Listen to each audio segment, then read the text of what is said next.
Salut à toutes et à tous et bienvenue dans les tutos de One6Scale. Alors on est heureux de vous retrouver pour une vidéo, pour un type de vidéo qu'on n'avait pas forcément prévu de faire à la base. Et puis on a eu cette idée, on s'est dit mais pourquoi pas faire des tutos pour la communauté française et francophone? Parce qu'il faut le dire, en France on n'est pas forcément vernis par les vidéos tutos.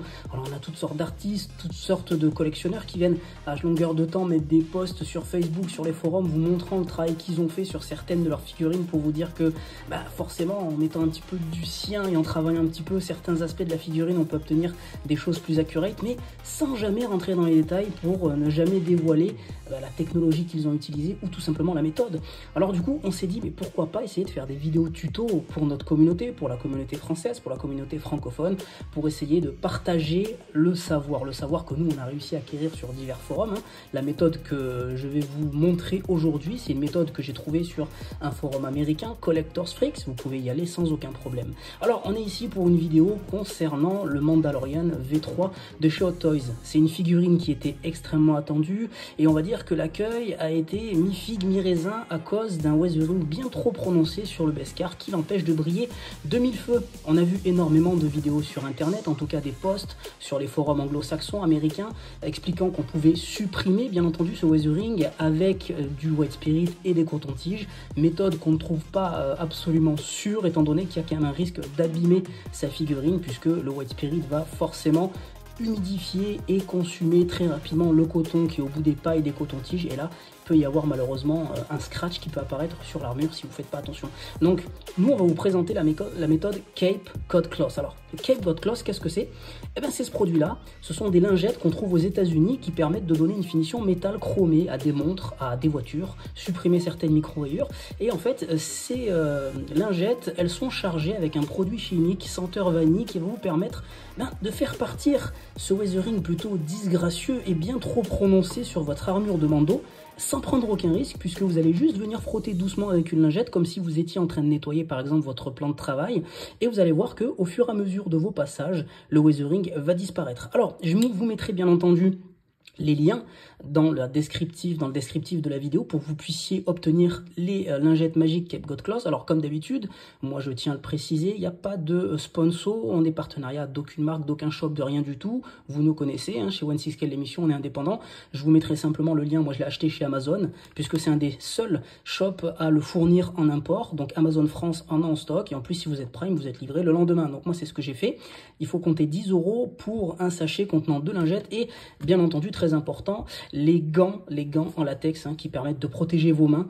Donc ça pareil, c'est une boîte de 100 qui coûte environ 10 €. Je vous mettrai les liens tout à l'heure. Allez, on va passer au tutoriel. Je vais vous montrer comment faire pour tenter de supprimer 80-90% du weathering disgracieux sur votre Mandalorian V3 en sécurité, au calme. On se retrouve tout à l'heure.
On se retrouve à la fin de notre tuto, donc voilà le résultat obtenu après environ 1h30.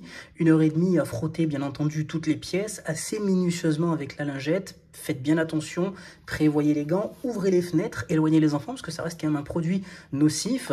Mais comme vous le voyez, le résultat est vraiment à la hauteur des espérances. On n'a pris aucun risque pour la peinture, aucun risque pour notre santé, puisque pas de white spirit, rien de tout ça, pas d'alcool très fort. Et puis le résultat est vraiment parfait. Alors moi, je suis allé chercher les zones que je voulais cleaner. Hein. J'ai laissé un petit peu, alors vous inquiétez pas, il n'y a pas de micro-rayures, il n'y a rien du tout. C'est uniquement les cotons en fait. Hein.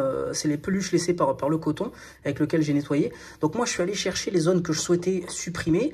Je suis pas à 100% de weathering supprimé. Je suis allé chercher environ 80%.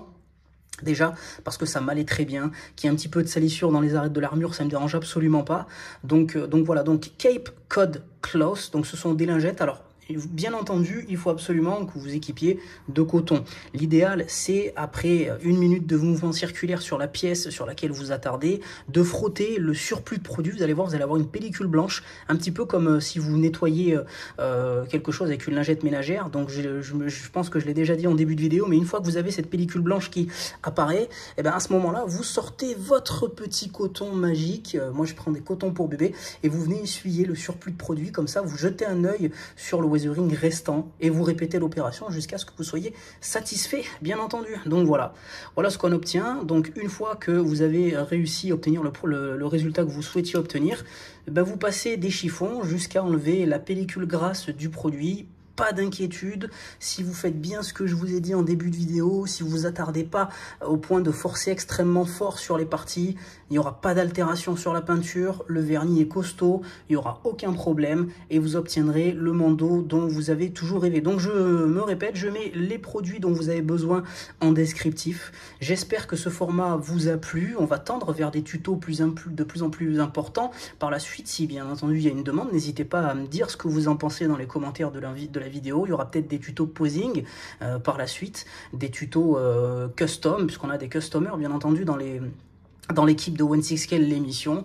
Donc en tout cas, merci à toutes et à tous encore une fois pour votre soutien. Je ne cesse de le répéter dans 16Scale, l'émission, mais je me permets une nouvelle fois de remercier nos auditrices, nos auditeurs, nos abonnés, les groupes Facebook, et j'espère que ce tuto vous aura plu. Je vous mets tout ça en descriptif, c'est à la portée de tous, et je pense que c'est important de partager avec la communauté les trouvailles qu'on peut faire sur certains forums, sur certains groupes US, et voilà, on espère en tout cas que ça vous plaira, que ça pourra vous aider. Allez, moi je vous dis au revoir, je vous souhaite de passer un bon week-end, puisque le week-end arrive, et on vous aime. N'hésitez pas à poser un petit pouce bleu, un petit commentaire, à vous abonner si vous n'êtes pas abonné. Merci.